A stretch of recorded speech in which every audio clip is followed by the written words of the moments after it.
Have you ever felt that sudden pause right before you make a big decision? That little tug in your gut that holds you back, even when everything seems to line up? What if I told you that feeling isn't random? It's a deep biological response to a hidden fear that's secretly running the show. Right now, there are fears operating just under the surface of your awareness, quietly steering your habits, your choices, and ultimately, your future. We're going to uncover the biggest of these hidden fears, explore the sneaky ways they sabotage you, and talk about how you can start to take back the wheel. Stick around, because you're about to see your own behavior in a whole new light. Think about the last time you stayed quiet in a meeting, even though you had a great idea. Or maybe you dodged applying for a job you were genuinely excited about. On the surface, you probably had a perfectly logical reason. It wasn't the right time. I wasn't quite ready. They would have picked someone else anyway. But what if those rational thoughts were just a cover story? A clever disguise your brain cooked up to hide a much deeper, more primal force. Your mind is a master storyteller, and it's brilliant at creating logical reasons to hide your real fears. These fears aren't always big and dramatic. More often, they're quiet, subtle things woven right into your daily life. They're the background music you've gotten so used to, you don't even notice they're shaping your world. Today, we're pulling back the curtain on this invisible force.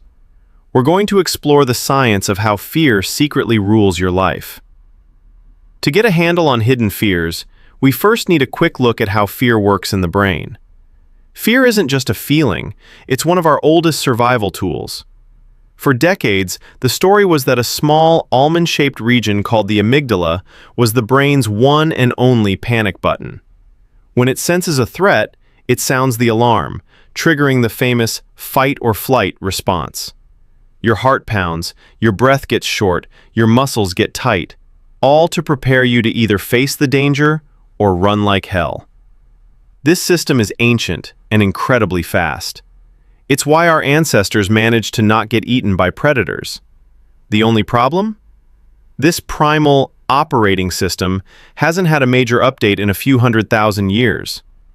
Recent research shows the brain's fear response is more complex, with different networks handling different threats, like the fear of a looming deadline versus the fear of a car swerving towards you.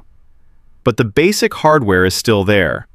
So, your body can react to a PowerPoint presentation or a tough conversation the same way it would react to a tiger in the grass. Your palms sweat before a job interview for the very same reason they would if you were being chased. Your brain is just trying to protect you, but it's often using Stone Age software to navigate modern psychological threats. This can create a low-grade, subconscious anxiety that works quietly in the background, keeping your brain in a chronic stress loop you might not even feel. You aren't in a full-blown panic, but you might live with the side effects: muscle tension, restlessness, or just a nagging feeling that something's off. This is the world where hidden fears thrive, in that gap between your conscious thoughts and your body's ancient automatic reflexes. These fears aren't just in your head, they are in your body, and they are powerful. So what are these fears? They usually fall into a few core categories that quietly sabotage millions of us. Let's get into the three most powerful ones. The three hidden fears that dictate your decisions. Fear number 1, the fear of failure and rejection. This is probably the most common and corrosive hidden fear out there. It's that little voice that whispers, "What if you're not good enough?" It's the fear of being seen as inadequate, unworthy, or just not up to scratch. This fear doesn't just stop you from chasing huge dreams. It shows up in tiny, everyday habits. One of the sneakiest is over-explaining. You think you're just being thorough, but really, you're driven by a fear of being misunderstood, which your brain has flagged as dangerous. Somewhere in your past, your mind learned that if people misinterpret you, something bad could happen. So now, you work overtime to make your intentions perfectly clear, not to convince others, but to protect yourself. Another one is the habit of minimizing your own needs. You say, "It's fine," when it's not. You consistently put everyone else first because you're terrified that taking up space or asking for what you want will lead to rejection. The fear isn't about some dramatic abandonment. It's about the small-scale rejections, being seen as a burden, being judged, or simply not being chosen. This fear of failure keeps you playing it safe. It makes you set lower standards, dodge challenges, and focus on not losing instead of trying to win. It's why people stay in jobs they hate or relationships that feel empty. The devil you know feels safer than the risk of failing at something new. In its endless mission to protect you from the shame of failure, your mind keeps you from the life you actually want. Fear number 2, the fear of the unknown and uncertainty. The human brain loves a predictable pattern. It craves certainty. Uncertainty, on the other hand, feels incredibly dangerous. The fear of the unknown is the silent killer of dreams because it makes us choose a familiar misery over an unknown opportunity.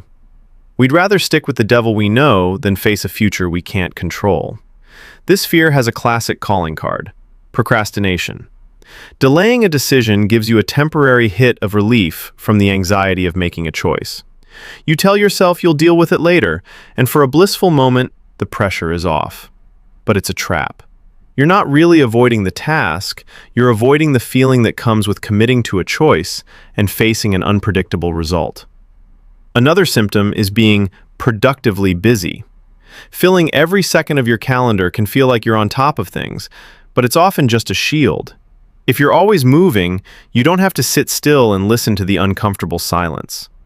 For people who learned early on that quiet moments lead to worry or tension, constant activity becomes a way to manage their emotions and drown out the internal noise of uncertainty. This fear can be especially potent for those who grew up with instability, as their brains can become wired to see uncertainty as a direct threat.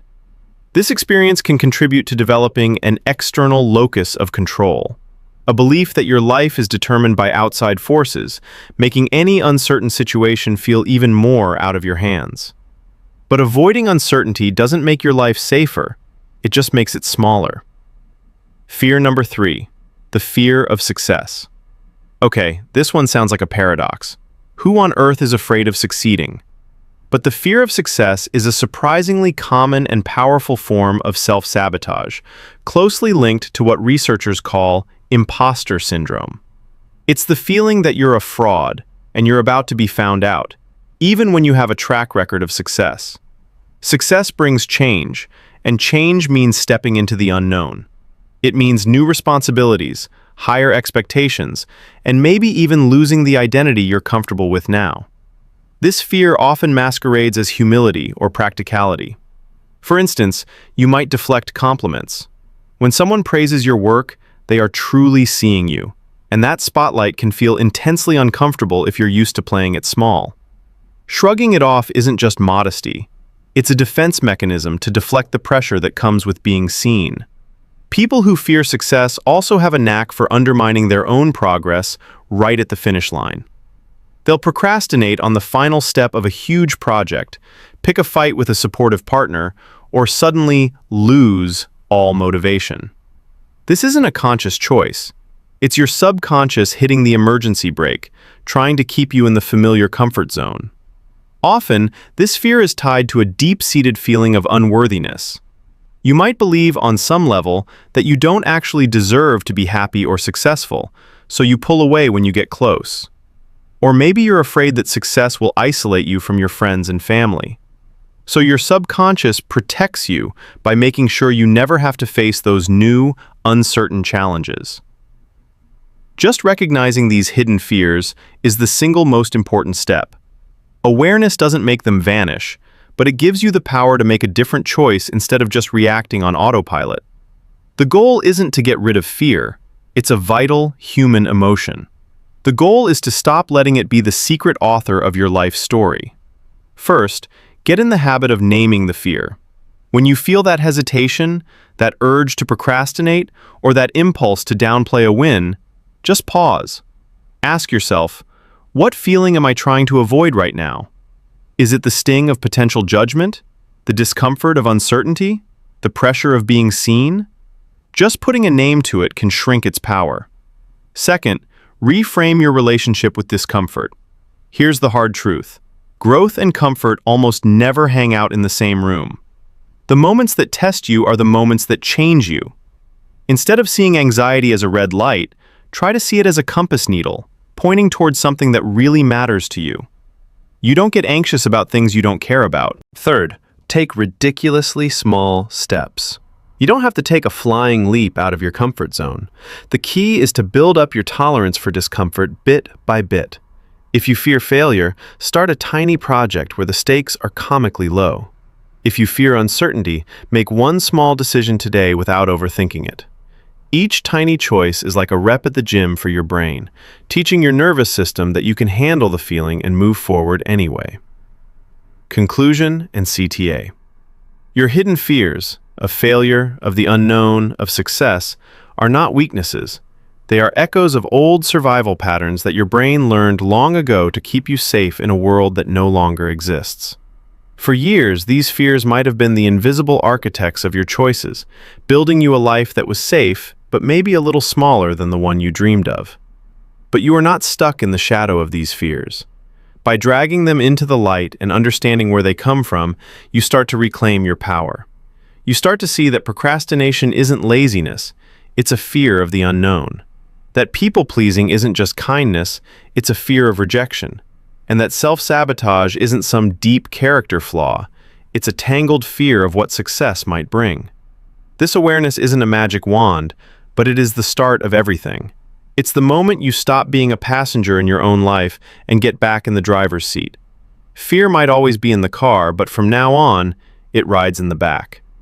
If this resonated with you, and you want to keep exploring the hidden forces that shape our lives, make sure to subscribe and hit the bell so you don't miss what's next. Now I want to hear from you. Which hidden fear do you recognize in yourself? Drop it in the comments. You'll be amazed how many people feel the exact same way.